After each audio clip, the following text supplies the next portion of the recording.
en Atenas, le dolió en el alma ver que la ciudad estaba llena de ídolos.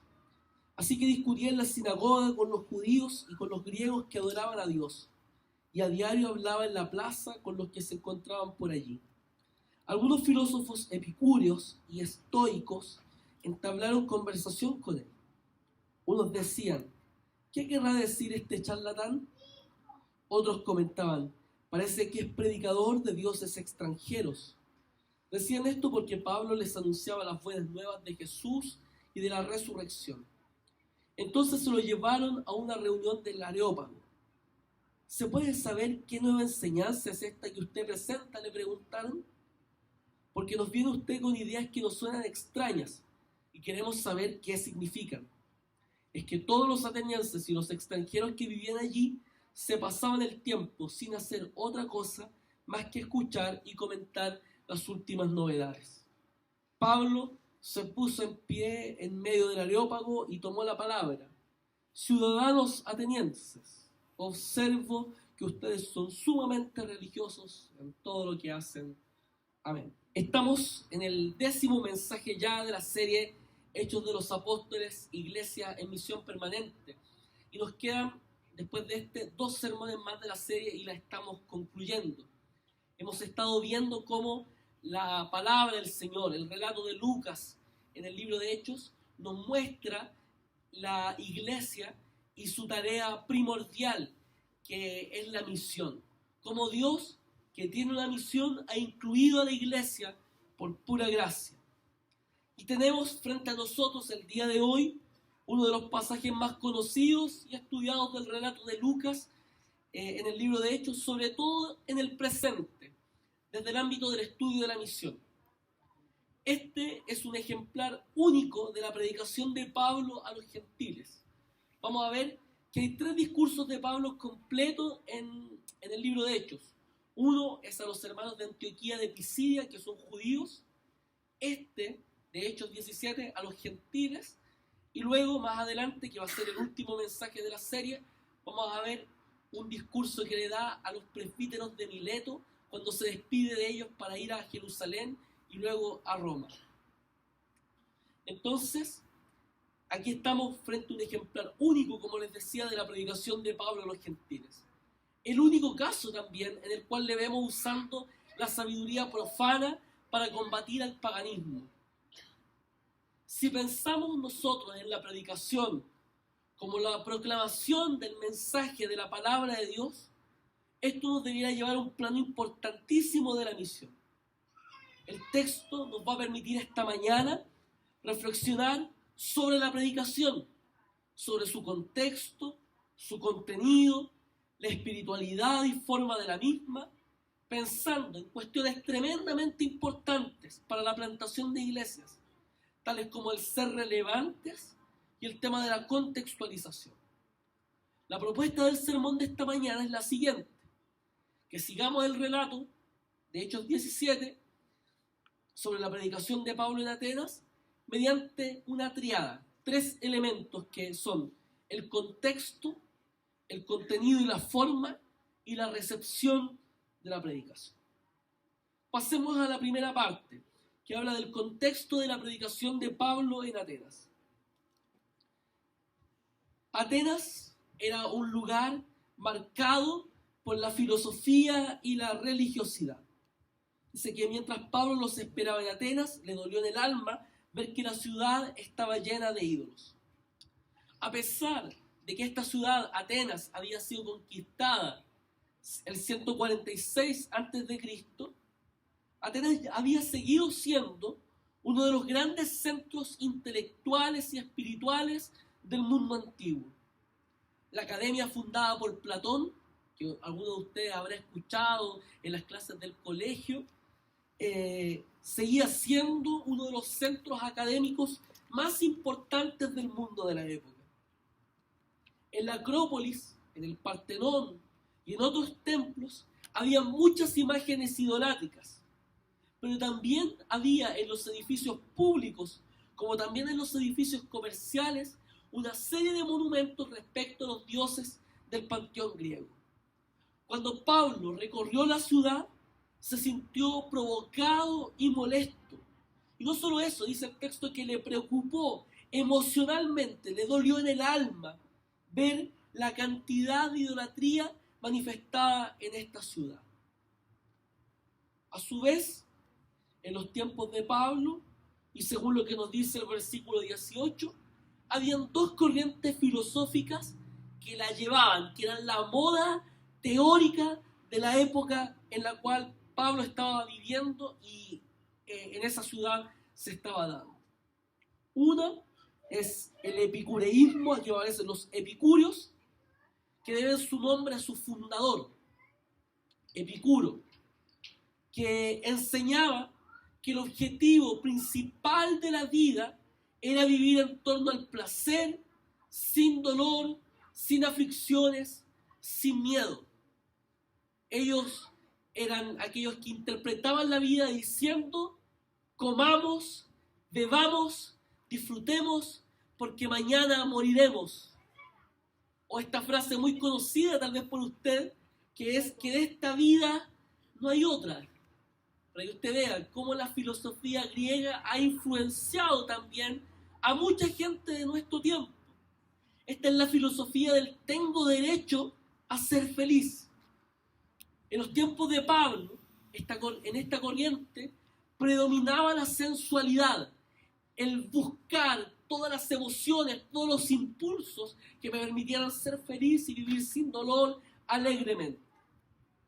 Eran muy escépticos los epicúreos con respecto a la religión y se parecían mucho a los deístas que creen que Dios creó el mundo, pero que lo dejó solo funcionando y no se preocupó nunca más de él. Para los epicúreos los dioses eran innecesarios. Ahora,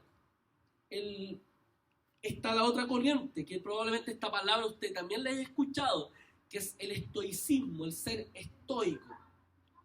Esta corriente filosófica fue fundada por Zenón y que enseñaba algo contrario a los epicúreos.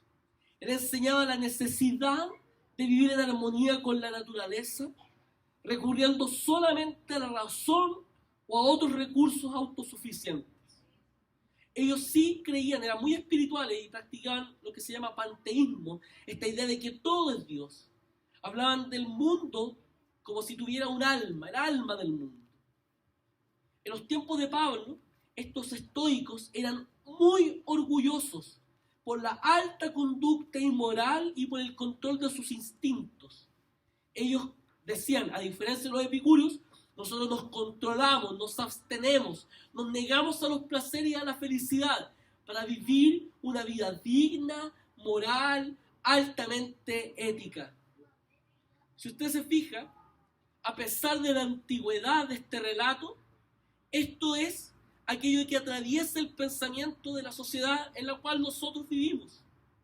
Hay mucha gente que vive como si Dios no existiera, sin Dios ni ley, buscando precisamente vivir conforme a sus impulsos, conforme a sus deseos, porque según ellos, insisto, tienen el derecho a ser felices.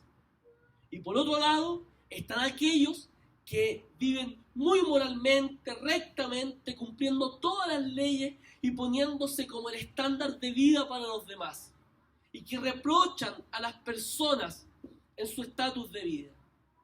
Nosotros cuando hablamos de la serie de pecados, por ejemplo, pusimos al hijo mayor y al hijo menor. El hijo menor vendría a ser como los epicúreos, y el hijo mayor como los estoicos, que luchan por obtener salvación. De hecho, es muy interesante. Si había un elemento común de ambos grupos, es que los dos buscaban la paz del espíritu, la tranquilidad del espíritu, ya sea por la alegría o por la privación de los impulsos. Ahora, pasemos ya a ver detalladamente el texto. Dice, mientras Pablo los esperaba en Atenas, le dolió en el alma ver que la ciudad estaba llena de ídolos, así que discutía en la sinagoga con los judíos y con los griegos que adoraban a Dios, y a diario hablaba en la plaza con los que se encontraban allí. Algunos filósofos epicúreos y estoicos entablaron conversación con él. Unos decían, ¿qué querrá decir este charlatán? Otros comentaban, parece que es predicador de dioses extranjeros. Decía esto porque Pablo les anunciaba las buenas nuevas de Jesús y de la resurrección. Entonces se lo llevaron a una reunión del Areópago. ¿Se puede saber qué nueva enseñanza es esta que usted presenta?, le preguntaron. Porque nos viene usted con ideas que nos suenan extrañas y queremos saber qué significan. Es que todos los atenienses y los extranjeros que vivían allí se pasaban el tiempo sin hacer otra cosa más que escuchar y comentar las últimas novedades. Muy interesantemente, y para los efectos de lo que veremos más adelante, el versículo 16 es clave, es una clave de lectura. De hecho, a mí se me había pasado por alto en algunos anteriores análisis de este texto, y de hecho en una predicación anterior sobre este mismo texto no lo había tenido muy en cuenta. ¿Por qué razón? Porque Pablo no está interesado en plantar una iglesia en Atenas. Él está allí de paso. Él está esperando a Silas y a Timoteo, que vienen de viaje, para que se reúnan con él.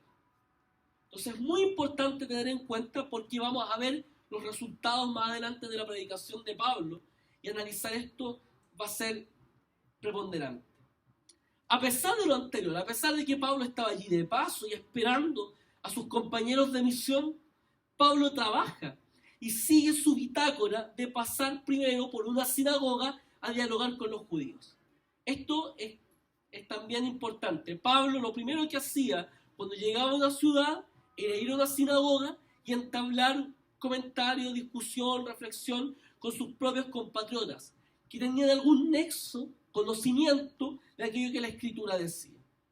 Pero luego Pablo se va a la plaza, al ágora, que era el lugar donde estaba el mercado y donde se discutían las principales ideas de la época. De hecho, se ocupaba mucho el método socrático de hacer preguntas y divagar y discutir. Y al parecer Pablo entró en esa dinámica. Hablaba en la plaza con los que se encontraban allí. De hecho, algunos de los interlocutores del ágora lo consideraron un charlatán o un palabrero, según la Reina Valera 60. Literalmente la palabra ocupada aquí habla de un recogedor de semillas. Es como un pájaro parecido a un cuervo que va comiendo y tomando todo lo que encuentra en el camino. Esto es un término peyorativo. Se está hablando de Pablo como alguien que hace un collage de ideas que naturalmente están inconexas y que repite y arma un sistema incoherente, un holgazán, que no maneja lo que habla, que no maneja lo que dice tener conocimiento, pero en realidad está repitiendo como loro aquello que ha escuchado de múltiples ideas. Pero también hay otros que piensan que Pablo les está predicando de dioses extranjeros. De hecho, les habla de las buenas nuevas de Jesús y la resurrección. La palabra griega resurrección es anastasis. Entonces, cuando Pablo hablaba de Jesús y anastasis, los atenienses pensaron que estaba hablando de un matrimonio de dioses, Jesús y anastasis. Entonces, creían que les hablaba de dioses extranjeros. Y ese es el motivo por el cual le llevan al Areópago, que es la colina de Marte o de Ares, hecha en honor al dios Ares, que es el dios griego del trueno y de la guerra. En el Areópago se reunía el consejo de la ciudad para juzgar sobre las cosas importantes relacionadas con la educación, con la religión y con la moral. Hay dos alternativas. O lo llevan para sacarlo del barullo de la plaza y poder escucharlo atentamente, o derechamente lo llevan para juzgar si sus ideas son apropiadas para la vida de la ciudad. Yo me calzo más con esta última opción, con esta idea de que van a juzgar con más atención sus ideas, de tal manera que puedan ver si esta predicación de dioses extranjeros cabe acá en Atenas. El versículo 21 pone un paréntesis re interesante, porque dice lo siguiente: es que todos los atenienses y los extranjeros que vivían allí se pasaban el tiempo sin hacer otra cosa más que escuchar y comentar las últimas novedades. Los hombres libres para los griegos eran aquellos que no trabajaban con sus manos, aquellos que tenían tiempo destinado al ocio para pensar, para discutir, para filosofar. Entonces los hombres libres, aquellos que tenían los recursos económicos para poder hacerlo, lo único que hacían era sentarse a conversar y escuchar todas las ideas innovadoras y nuevas que habían allí. Había un interés por la filosofía, por el pensamiento. Este es el contexto en el que Pablo llega a predicarle a los paganos sofisticados de Atenas. Ahora, ¿qué lección podemos aprender de esta sección del texto? Es que nosotros debemos ir a los lugares donde está la gente.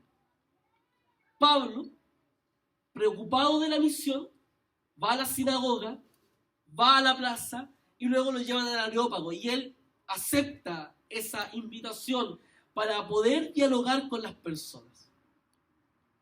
John Stott, un predicador anglicano, decía que el equivalente a la ágora variará en cada lugar del mundo. Puede ser un parque, una plaza, un centro comercial o un mercado, un pub, un bar de barrio, un café, una discoteca o una cafetería estudiantil, donde quiera que las personas se encuentren en su tiempo libre. Es necesario que intencionemos, que busquemos la forma de llevar el mensaje a las personas que van a estar ávidas de escuchar razón de nuestra fe.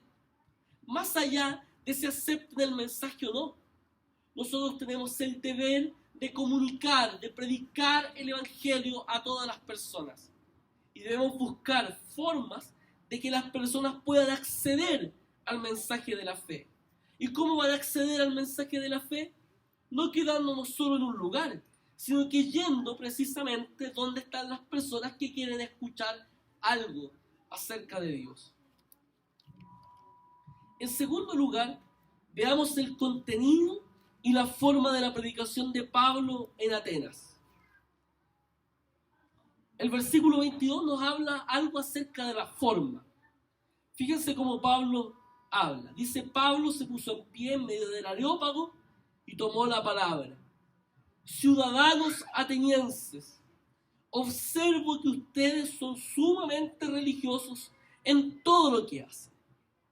Si ustedes se fijan, lo primero que veíamos del texto es que Pablo había recorrido la ciudad y se había molestado, se había enojado y había tenido un profundo dolor por la idolatría de la gente.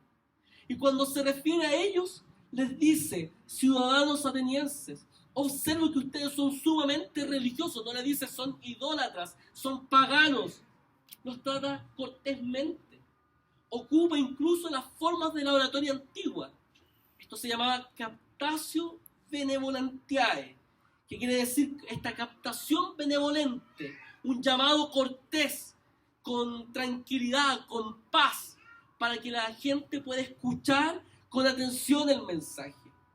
Pablo se dirige con cortesía, ocupando las reglas de la oratoria de la época. Respeta a las personas sin aprobar sus prácticas paganas. De hecho, les señala una realidad. En Atenas había más estatuas de dioses que en cualquier otra ciudad de Grecia. Tras la belleza de los templos, Pablo puede contemplar las tinieblas de la idolatría. Luego versículo 23, que también nos habla algo del contenido. Dice: al pasar y fijarme en sus lugares sagrados, encontré incluso un altar con esta inscripción: a un Dios desconocido. Pues bien, eso que ustedes adoran como algo desconocido es lo que yo les anuncio. Pablo, muy inteligentemente, cuando pasa por la ciudad, reconoce un monumento a un Dios desconocido. La mayoría de los estudiosos del texto van a plantear que lo que los griegos buscaban con este monumento era que ningún dios se quedara sin culto, sin adoración. Entonces levantan una estatua para que todos los dioses se sientan contentos y agradados con ellos sin que alguien se les haya pasado por alto. Pablo, que efectivamente les viene a hablar del Dios que revela el Antiguo Testamento y hablar acerca de Jesús, capta eso y lo ocupa para compartir el Evangelio. Entonces ocupa esta inscripción para hablar del Dios vivo y personal que creó el mundo, que no fue hecho en piedra, que no está confinado a las construcciones humanas, que crea la humanidad y que controla la historia y el lugar donde se debe vivir. Inteligentemente Pablo se presenta predicando una divinidad que no es extranjera. Ellos le estaban acusando de predicar innovaciones y Pablo le está diciendo: yo les vengo a predicar del Dios que ustedes no conocen, al cual ustedes le han dedicado un monumento. Luego los versículos 24 al 28 nos presentan también algo del contenido. Dice: el Dios que hizo el mundo y todo lo que hay en él es Señor del cielo y de la tierra. No vive en templos construidos por hombres, ni se deja servir por manos humanas como si necesitara de algo. Por el contrario, Él es quien da a todos la vida, el aliento y todas las cosas. De un solo hombre hizo todas las naciones para que habitara toda la tierra y determinó los periodos de su historia y las fronteras de sus territorios. Esto lo hizo para que todos lo busquen y aunque sea a tientas lo encuentren. En verdad, Él no está lejos de ninguno de nosotros, puesto que en Él vivimos, nos movemos y existimos. Como algunos de sus propios poetas griegos han dicho, de Él somos descendientes. Esto es maravilloso, porque Pablo les muestra al Dios creador que debe ser conocido por todas las personas. Cuando Pablo habla al Dios que creó el mundo, que hizo el mundo, está refiriendo a un Dios que es personal. Y con eso está atentando contra la idea de los estoicos que creen que todo es Dios y que todo debe ser adorado. Luego les señala que Dios no necesita templos. Él no puede ser reducido a un lugar porque Él está presente en todo el universo. Luego dice que Dios no tiene necesidad de nuestras insignificantes ofrendas, porque Él es quien provee todas las cosas. Y esto es algo que nosotros debiésemos tener en cuenta. ¿Cuántas veces hemos creído que nosotros, que nuestros recursos, que nuestros conocimientos, que nuestro tiempo son primordiales para la obra de la iglesia? Si usted o yo no queremos trabajar, Dios puede prescindir fácilmente de nosotros, porque Él es el dueño de todas las cosas. Él no tiene necesidad de nuestros insignificantes trabajos y ofrendas. Luego les señala que todas las personas son una sola familia, que proceden de una sola persona. Aquí el texto es maravilloso porque habla de que Dios ha diseñado todos los hechos de la historia. Y aparte también, incluso se ha preocupado de dar lugar para la vida para todas las naciones. Entonces está hablando de que Dios se mueve en el tiempo y en el espacio de manera providente. Y aquí está atacando a los epicúreos que creían que Dios era algo que se había apartado de la realidad de la historia, que no estaba presente. Aquí Pablo está diciendo de que todo el mundo está preparado y apto para recibir el conocimiento del Dios verdadero. Luego dice que Dios crea la sed para buscarle, que la gente incluso tiene un impulso humano de buscar a Dios. Calvino hablaba de la semilla de la religión o del sentido de lo divino que todos los seres humanos tienen. Todos los seres humanos buscan adorar algo. Si hay un hecho comprobable a lo largo de la historia de la humanidad, es que todas las culturas han buscado adorar algo, cualquier cosa, a veces erróneamente o a veces han adorado al Dios que la Biblia anuncia. Pablo dice que Dios nos trajo existencia y que continuamos existiendo solo por su providencia. En el mundo antiguo habían tres grandes misterios de la filosofía, que eran las cuestiones sobre la vida, el movimiento y la existencia. Y Pablo termina esta sección diciendo que puesto que en Él vivimos, nos movemos y existimos, en Dios podemos encontrar respuesta a todas nuestras preguntas. Si ustedes se fijan, este es un discurso completísimo pero algo acerca de la forma también. Pablo, en el versículo 28, cita a 3 poetas griegos.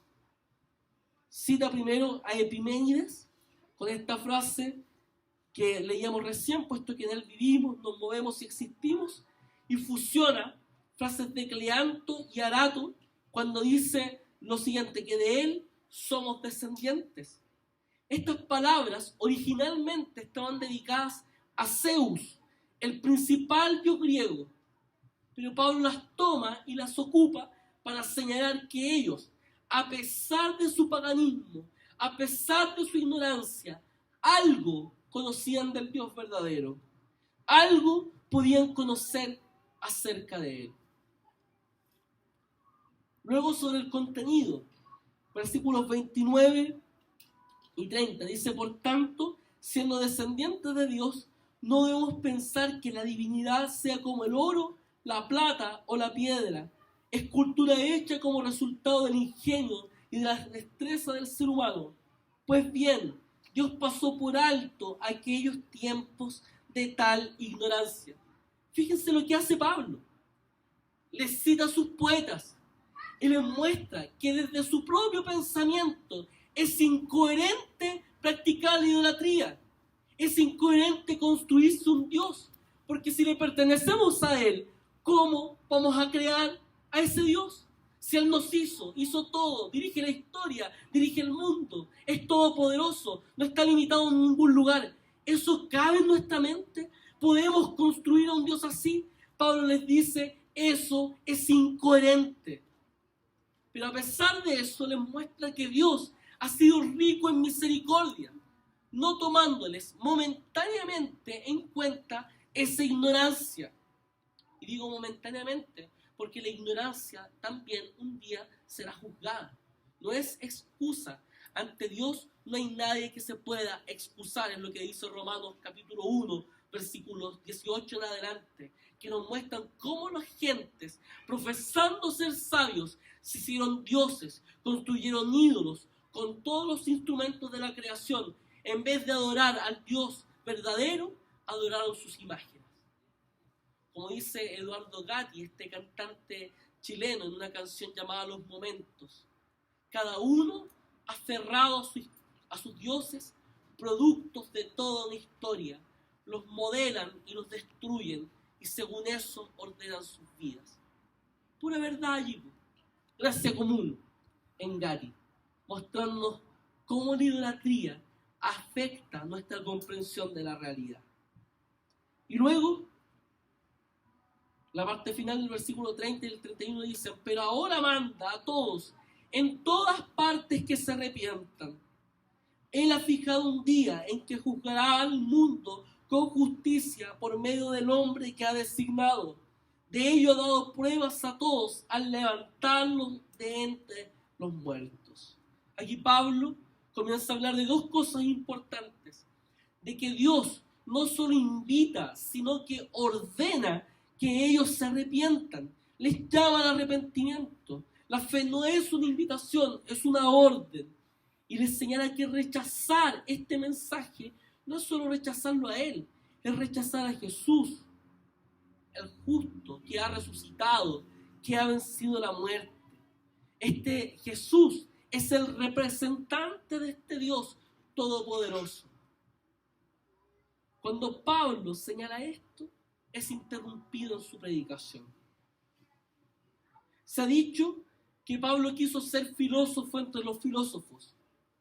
Algunos echan de menos la cruz en esta predicación, pero nosotros no podemos dar una evaluación total de este mensaje porque Pablo fue interrumpido, no se le dejó terminar su predicación. Además, es una crítica que no respeta el texto, porque Pablo predicó y centró su mensaje en la idea de la resurrección, que no puede ser entendida sin la cruz. No hay resurrección sin muerte. Y además, Pablo habló de la ofensiva idea de un juicio final. ¿A alguien le agrada que le hablen y que le digan de que seremos juzgados por lo malo que hemos realizado? Pablo aquí no diluyó el mensaje. Él es respetuoso en escuchar, pero valiente a la hora de anunciar. Y de hecho todo este mensaje, a pesar de que cita autores paganos, porque la gente que le está hablando no conocía nada acerca de la Escritura del Antiguo Testamento, pero a pesar de eso, Pablo habla todo el contenido que ya nos había revelado el Antiguo Testamento acerca de Dios. Lo que hace aquí Pablo es contextualizar, es comunicar el mensaje del Evangelio de manera relevante para un contexto. Timothy Keller, en un libro que algunos de nosotros ya estamos conociendo y estudiando, se llama Iglesia Centrada, señala que nuestra postura ante cada cultura humana deberá ser de un gozo crítico y de cautela apropiada. Pablo ocupa elementos de la cultura para hablarle a los griegos, pero no está dispuesto a transar con el mensaje del Evangelio. Nosotros como cristianos tenemos el deber de reconocer todos aquellos elementos de la cultura que nos muestran a Dios, pero también tenemos el deber de criticar y de anunciar un mensaje contra aquellos elementos culturales que niegan lo que la palabra del Señor dice. No creemos como los antropólogos actuales de que toda cultura es buena, es positiva. Si en una cultura se señala de que las mujeres pueden ser golpeadas, ofendidas, dañadas, esa cultura atenta contra lo que la Biblia dice. Y los cristianos debemos actuar anunciando un mensaje contra ese elemento cultural. Pero si la cultura nos dice que debemos amar a nuestro prójimo, que debemos cuidar su dignidad, ese elemento cultural debe ser rescatado por los cristianos. Buscar elementos que puedan ser redimidos de la cultura. Eso es lo que Pablo hace acá. Ahora, debemos tener mucho cuidado con la tentación de la relevancia. Muchas iglesias, por estar a tono con los tiempos, por decir un mensaje que sea agradable o entendible a todos los oídos, han transado con elementos del Evangelio. Ahí tenemos, por ejemplo, el otro día un amigo posteaba una imagen, un video de cómo en la iglesia presbiteriana de Estados Unidos, en la PECUSA, allí hace unos días atrás se hacía un culto y se invitaba a un musulmán a orar. Y este musulmán oraba hablando de Mahoma, hablando de Alá, y la gente que estaba allí en la iglesia decía amén a eso. El problema no era el musulmán que estaba orando, el problema es esa iglesia que da cabida a una oración como esa. Dios no es Alá y la religión musulmana no refleja lo que la Biblia dice. Punto. Fin de la cuestión. Más allá de querer parecer dialogante y abierto a todas las religiones actuales, eso es atentar contra el mensaje que la Biblia dice. Dietrich Bonhoeffer, un sujeto que fue sumamente relevante, que incluso llegó a participar de un atentado contra Hitler, dijo lo siguiente: pues resulta que el verdaderamente sediento está dispuesto a tomar agua de cualquier pozo, aunque resulte algo difícil.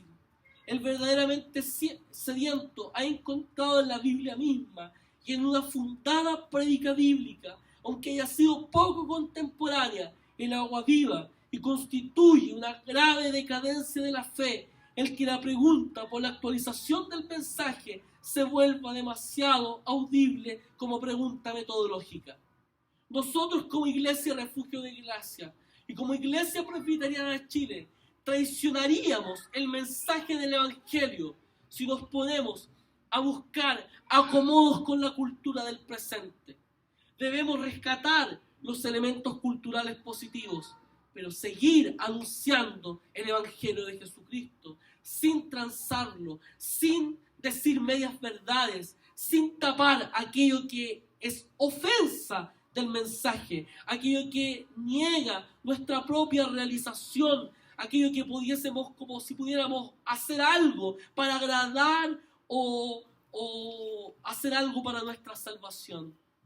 Por el contrario, debemos anunciar el Evangelio el evangelio de Jesucristo, que termina matando y crucificando nuestro yo, porque ya no vivimos nosotros, Cristo vive en nosotros. La recepción del mensaje como tercera cosa.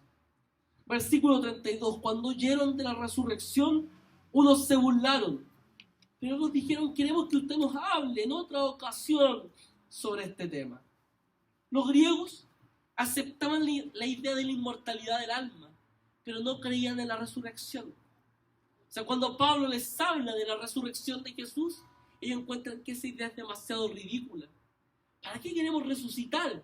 Si la muerte es la liberación de nuestra alma, nuestro cuerpo es una cárcel que nos oprime. Entonces no morimos y somos libres de verdad. Esa era la idea. Por eso se burlan de Pablo y de la idea de la resurrección. Aunque hay otras personas, unos pocos, que quieren seguir escuchando el mensaje. Dice el texto, versículo 33. En ese momento, Pablo salió de dicha reunión. Se fue solo. ¿Por qué Pablo no volvió a la sinagoga y a las plazas de la ciudad? No lo sabemos. Pero dos cosas a tener en cuenta. Al comienzo decíamos que Pablo no tenía la intención de misionar en Atenas.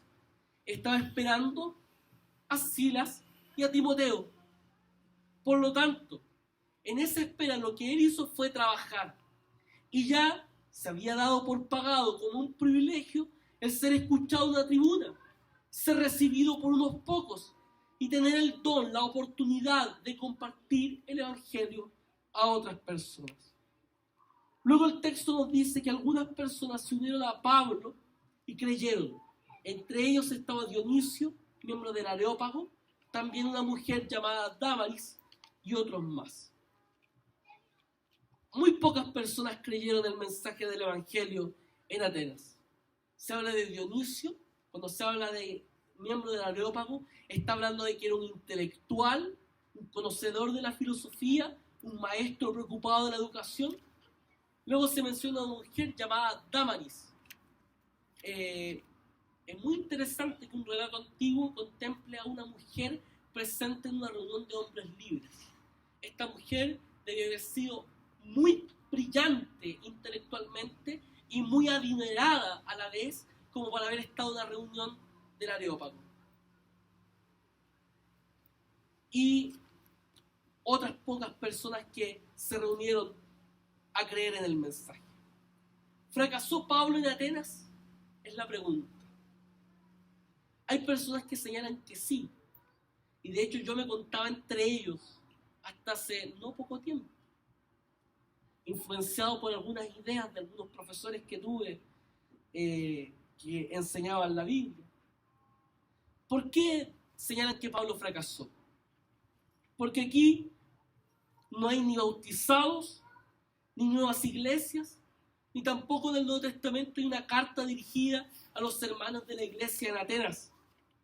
Y de hecho lo ligan con lo que viene después. Pablo después de Atenas se va a Corinto. Y está en Corinto 1 año y medio. Se quedó allí, detenido. Dice Pablo en su primera carta a los Corintios lo siguiente: yo mismo, hermanos, cuando fui a anunciarles el testimonio de Dios, no lo hice con gran elocuencia y sabiduría. Me propuse más bien, estando entre ustedes, no saber de cosa alguna, excepto de Jesucristo y de este crucificado. Es más, me presenté ante ustedes con tanta debilidad que temblaba de miedo. No les hablé ni les prediqué con palabras sabias y elocuentes, sino con demostración del poder del Espíritu, para que la fe de ustedes no dependiera de la sabiduría humana, sino del poder de Dios. Entonces, aquellos que dicen que Pablo fracasó, señalan que aquí está señalando autobiográficamente lo que le había pasado en Atenas y que no quería que le pasara en Corinto. Como que Pablo había tratado de ser muy filósofo y no había predicado el evangelio. Pero a esa interpretación yo le hago algunas preguntas. ¿Pablo erró en una estrategia? ¿O era que los atenienses tenían corazones duros que no habían sido regenerados por el Señor, sacados de muerte a vida para escuchar con atención el mensaje del Evangelio? ¿Es un fracaso lo de Pablo o nos encontramos con un contundente enfrentamiento con la idolatría, donde gente idólatra no quiso recibir el mensaje? Es muy interesante y me llama mucho la atención que incluso aquellos que critican los enfoques cuantitativos de la misión crean que el factor numérico es demasiado importante para hablar de fracaso o de triunfo. Los números son importantes, pero no son el reflejo fundamental de lo que se hace en la obra del Dios vivo y real. No porque tengamos pocos o muchas personas podemos decir que allí hay iglesia de Cristo. Hay iglesias multitudinarias que lo que menos hacen es predicar el Evangelio del Señor. El Espíritu Santo que está en misión no fracasa nunca. Él es quien regenera a los muertos en delitos y pecados, y es Él quien añade a la iglesia los que van siendo salvos. No hay fracaso si se cumple con la tarea de predicar. Usted no predica para ganar almas, predica para cumplir con la gran comisión de ir y hacer discípulos de todas las naciones. Una iglesia que comunica con fidelidad su fe está cumpliendo con su vocación, aunque en esa iglesia se reúna un puñado de personas. Y eso es algo que debemos creer y confiar. Por eso podemos decir que Pablo no fracasó, porque lo que él hizo fue compartir el mensaje del Evangelio, y es Dios quien salva. De hecho, es lo que Pablo dice a los Corintios: yo planté, Apolos regó, pero el crecimiento, ¿quién lo da? El crecimiento lo da Dios. Para reflexionar y practicar. La predicación es un acto racional, es un acto de fe, es un acto de adoración. Yo siempre he pensado que la predicación es un ejercicio completísimo, porque aquí estoy hablando con mi cuerpo, con mi voz, con mi fuerza, con mi energía, con mi espiritualidad, con mi razón, con mi pensamiento. De hecho, después de predicar, y aquellos que han predicado en alguna ocasión podrán estar conformes con lo que les estoy diciendo, uno se cansa tanto que lo único que quiere es comer algo y descansar de manera posterior. De hecho, soy el peor invitado un día domingo porque en la tarde me empiezo a quedar dormido en un sillón ahí donde me siento, porque esto es un ejercicio completísimo. La predicación es una dimensión de nuestra espiritualidad. Cuando usted predíquelo, hágalo con fervor, hágalo con pasión, hágalo con alegría, predique y comunique la verdad del Evangelio. Cuando predicamos el Evangelio, tenemos que ser fieles en presentar el mensaje. Habrá gente que se burle, otros van a querer escuchar algo más para poder tomar una decisión, pero también va a haber algunos que crean en Cristo, crean lo que la Biblia dice. Por lo tanto, debemos seguir anunciando el mensaje. Cristo debe ser el centro que llena todo nuestro mensaje y vida. Nuestra predicación tiene que hablar total y completamente acerca de Cristo. Algunas preguntas. ¿En qué radica nuestra relevancia como cristianos en el mundo? ¿Cuál es hoy nuestro contexto para aceptar la fe? Tenemos a epicúreos y a estoicos también a los cuales tenemos que hablarle. ¿Qué se supone para las personas que nos rodean en su vida cotidiana creer en Jesús, Señor y Salvador, muerto y resucitado? ¿Cuáles son los costos de una decisión como esa? Son preguntas que tenemos que hacernos hoy. Y finalmente, decir nuevamente para cerrar que la misión es de Dios. Él nunca fracasa. Él siempre triunfa en sus